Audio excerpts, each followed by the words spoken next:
বিশেষত্ব যেটা সেটা এখানকারই আমি লোকালি। বিশেষত্ব হচ্ছে এটা সোনার দেবী প্রতিমা আর কি। এটা হচ্ছে নবমীর দিনে এটা মন্দিরটা ওপেন হয় সবার জন্য। এটা আর কি সবাই পূজা দিতে পারে। নবমীর যে লগ্ন একটা থাকে, তিথি যেটাকে আমরা বলি, ওই দিন পূজাটা হয়। আর সারা বছরই বন্ধ থাকে নবমীর দিন। যে নবমী থেকে দশমী অবধি যেটা লগ্ন থাকে ওই সময় আর কি এটা পূজা হয়। ঠাকুর কোথায় থাকে এখানকার ঠাকুর? ঠাকুর প্রথমে তো এটা মানে অটোমেটিক্যালি মাটির পুরনো যেটা সোনা আর কি, মাটির থেকেই ঠাকুর উঠে এসছে। তারপর এটা মানে কারো বাড়িতে থাকে, ধরুন ব্যাংকের লোকারই থাকে সোনা ঠাকুর, তো সোনা ঠাকুর কারো বাড়িতেই থাকে। তো যেদিন পুজো হয় সেদিন ওটাকে আনা হয় ব্যাংকের থেকে। ওই রকমই আর কি। এটা তো একটা সিক্রেট ব্যাপার, এটা ঠিক ফ্লাশ করা উচিত হবে না। ব্যাংকই থাকে এক প্রকার। এক প্রকার আর কি ব্যাংকিং, কারণ সোনা ঠাকুর তো। আচ্ছা, একে সারা বছর মন্দিরটা বন্ধ থাকে?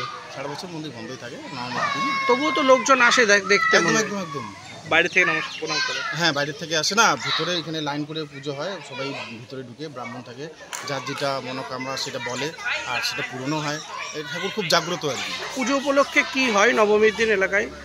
নবমীর দিন ধরুন এখানে ব্রাহ্মণ থেকে যেরকম নর্মালি যেরকম পুজো হয় সেরকমই হয়। তারপরে এই গোটা মাঠটা জুড়ে এখানে ধরুন মেলা বসে, যা যা মেলায় যেটা যেটা পাওয়ার সেটাই হয়। সেই সকাল থেকে ধরুন আপনার রাত 9টা-10টা অবধি অ্যাভেলেবেল থাকে। এই পুলিশ প্রশাসনও থাকে, জানানো থাকে।